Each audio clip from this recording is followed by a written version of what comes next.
Okay, we're going to bring up an old friend of mine, David Lippman. I always want to call him Roger because Roger is his brother, and Roger was an active organizer in Students for Democratic Society in the olden days. And he brought me out to the Northwest to speak at various colleges and campuses. And a few years after that, after we'd come back and we'd started the Heartland Cafe, David Lippman came through town. And I don't know where you performed. You performed here. You performed at the No Exit. You were around, I remember, a couple of times. I've been performing at everything you own. That's good. And Walmart, but only in the parking lot. In the Walmart parking lot. Well, that's good. So you have been around for a number of years performing, and you for a while you did a thing called George Shrub, and I know that Shrub is not here today. No, I've just done him for a little while, just 28 years. He actually came in on the coattails of George Bush Sr., who was running against Reagan in the primaries in the spring of 1980. And I don't know if you remember how outlandish it was, the idea that the head of the secret police could become the president. That would be the end of everything, wouldn't it, we thought at the time. Was George Sr. the head of the secret police? For about a year. Rumor has it that this chief of staff under Ford put him over at CIA because nobody from CIA could ever be elected president, and he was his rival. That would be one Donald Rumsfeld who did that. Rumor has it. You got the facts. I traffic in rumors, no facts. It's a fact-free zone here. Well, where do you reside these days, David? I'm in the New York area. I'm actually bi-coastal, New York and New Jersey, both sides of the Hudson. I thought you were originally, though, from Oregon or someplace. Well, you know, we're from Seattle. Originally, I was in the San Francisco area for 25 years, un-America, and then over in North Carolina to try to get to be part of America. And then I finally saw to New York, so I have actually hit all the four bases without actually ever hitting the ball. Well, how do you feel about America these days? You know, I woke up thinking maybe it was time to get out and visit the world, because Barack says we're supposed to become part of the world now, so maybe I ought to go find out what it's all about out there. I haven't been in years. Well, last year I went to England and it was destroyed. Thatcher brought it down to our level of civilization. But I used to go. I went to Central America. I was in Venezuela, Australia, all the EAs, all over the place. But America's waking up, and of course, what's happening now in America is you got something like 3 million young people who have done their first political activity in their life in this campaign. And I think the question now is, of course, and this is a little bit more than you asked, is what are they going to do? And that'll tell us what America is. Well, what do you think young people are going to do? And even the old people who have some consciousness and the new people who are coming into the fold. One great thing is that the old people and the young people are talking and communicating. When I was young, we had quite a gap.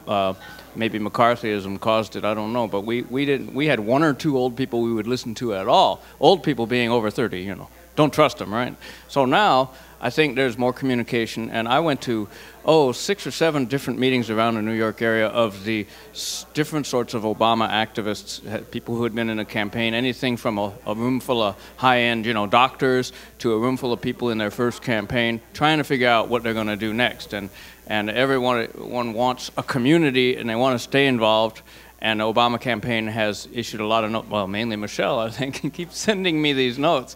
My good friend Michelle Obama keeps sending me these notes about do this and do that and stay involved. But there's naturally a tension there between it being told do this and people saying, well, we got into this campaign for these reasons and we want to make sure you still do them. And that's what Camp Hope is all about, is encouraging the president-elect to get on with what he promised.